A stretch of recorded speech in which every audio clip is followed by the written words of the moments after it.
Всем привет, друзья мои, мира вам и крепкого здоровья. Сегодня из быстрого теста пампушки и пирожки с яйцом, луком и рисом. Посмотрите, какие пампушечки, друзья мои. Все зависит от теста, которое вы не забиваете мукой. Это так вкусно? Не могу говорить, как вкусно. Ну и сейчас пирожки. Друзья мои, посмотрите, какое чудо, чудное, диво дивное. Тесто пропекается, пирожки вкусные, просто вкуснючие. Готовьте их столько, чтобы вы накормили свою семью, потому что завтра они уже не будут актуальными. Вот пока они с пылу с жару, они вкусные. Смотрите, какое пористое. Это особенность теста на кефире. Но очень вкусно. Пойду поставлю чайник, Петрович там уже заждался. Готовьте, друзья мои. Это просто, это вкусно.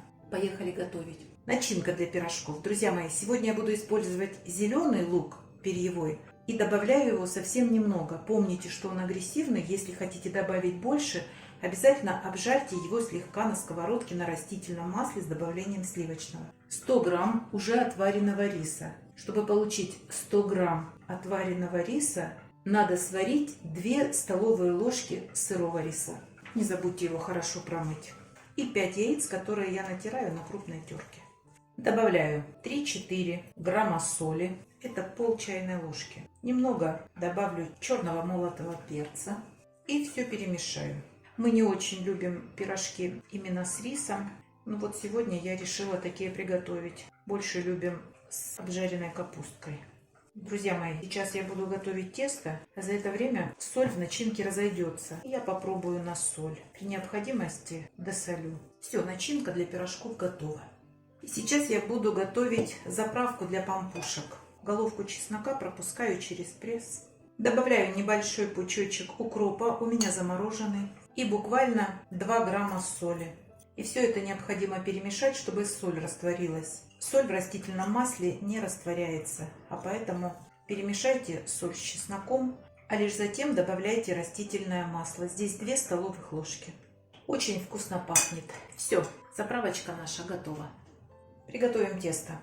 В миску высыпаем 2 чайные ложки сахара, чайную ложку без верха соли, 1 яйцо и 250 грамм кефира. Кефир должен быть теплым. Или прогрейте его в микроволновке, или пусть он у вас на столе постоит хотя бы полчаса. Все перемешаем до растворения соли и сахара. Вот здесь у меня 370 грамм муки. Высыпаю половину. И замешиваю тесто. Размешиваем, пока уйдут все комочки. Убираем венчик. Возьмем ложку или лопаточку. Высыпаем муку. Оставляем примерно столовую ложку с горкой. Высыпаем 10 грамм разрыхлителя для теста. И замешиваем тесто. Лопаточкой это вполне можно делать. Сейчас нам надо, чтобы вся мука вошла. И мы определимся, понадобится она нам еще или нет. Друзья мои, вот такое липучее тесто получается. Вот я добавила 350 грамм муки, и тесто очень сильно прилипает. В принципе, с таким тестом можно справиться, но я добавлю всю муку, и вы добавьте. Иначе с очень жидким тестом, если вы готовите впервые, очень сложно будет справляться. А поэтому я добавила 370 грамм муки, и вы возьмите 370 грамм муки. Замесили всю муку и добавляем примерно 1,5 столовые ложки растительного масла и замешиваем окончательно тесто. Как видите, оно становится более послушное, податливое и как бы отходит от стеночек. Достаточно. Оно должно остаться вот таким липким, очень нежным и мягким. Если вы добавите больше муки, тесто будет невозможно жесткое, и есть такие пирожки невкусно. Все. Обязательно столешницу поливаем растительным маслом. Потому что работать мы будем на растительном масле. Без масла вы с таким тестом не справитесь. А на муке такое тесто я вам не рекомендую делать. Потому что это нежные пирожочки. И лишняя мука нам в них не нужна. А кроме того, на сковороде мука начнет гореть. Нам это не надо.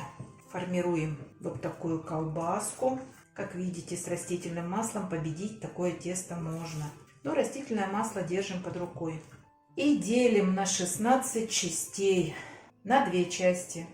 Каждую половинку. Еще на 2 части.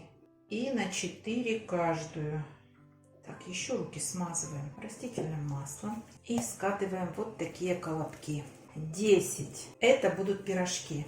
А вот эти кусочки, которые я нарезала поменьше, это будут Петровичу пампушки. Возвращаем наши начиночки и начнем готовить. Обязательно руки смачиваем растительным маслом. Заготовку и аккуратно руками ее расплющиваем. Расплющивайте так, чтобы вы не видели стол, а иначе лопнут. Вот без фанатизма. Берем начинку. Я вот сейчас 2 чайные ложки буду добавлять. Берем начинки столько, чтобы пирожки можно было закрыть. И защипываем края. Вот такие получаются пирожочки. Складываем их швом вниз на краешек стола. И продолжаем. Расплющиваем. Только из такого теста у вас получатся нежные, вкусные пирожки на быстром тесте. Если вы сюда больше муки вбухаете, лепиться они будут лучше, но вкус у них будет не айс. С легким и простым тестом справится любой. Попробуйте с таким справиться. Защипываем. Работайте с маслом, и все получится. Ну и все, сейчас я продолжу. Быстренько все сделаю, а потом уже буду обжаривать. Такие красотки. Сформировала 10 пирожков, и у меня еще осталось вот столько вкусной начинки. Сейчас попробую ее. Я сейчас уберу в холодильник и завтра приготовлю оладьи вот с этой начинкой. Это будет очень вкусно. Ждите видео. Так, еще раз намочили. Пирожков 10. И сейчас я буду делать пампушки. Вот так расплющиваю все. Очень тонко не расплющивайте, иначе они будут сухие. И режем на кусочки. Произвольно, какие хотите, такие и делайте. Все, пусть отдыхают. А мы идем обжаривать пирожки.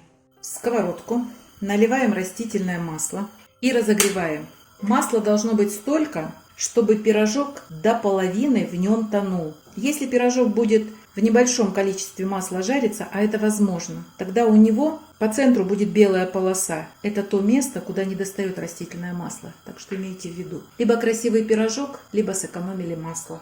Рядом подготовьте тарелочку и застелите бумажным полотенцем. Отправляем пирожки. Как только масло разогрелось, огонь делаете средний. На большом они у вас сгорят, а на маленьком будут очень долго жариться. Огонь должен быть таким, чтобы каждый пирожок обжаривался с каждой стороны примерно по 1,5-2 минуты. Время вышло, переворачиваем. Время вышло, снимаем наши пирожочки. Какие красотки! Я сейчас продолжу, а затем будем обжаривать пампушки. Пампушки обжариваются очень быстро. Если очень сильный огонь для пампушки, то они сгорят. Но если маленький, они пропитаются маслом и будут лежать на дне с сухарями. Поэтому регулируйте. 1,5 минуты – это оптимально с каждой стороны. Ну вот и пампушки готовы. Красотки. Все, друзья, без вас доготовлю. Ну вот, пирожки напекла, пампушки напекла. Смотрите, какие. Вот так все сюда бросаем и тщательно перемешиваем. После такой еды вам никакие болячки не страшны. Вирус даже к вашему дому не подлетит. Готовьте, ставьте лайки и не забывайте подписываться на наш с Петровичем канал. Пока-пока.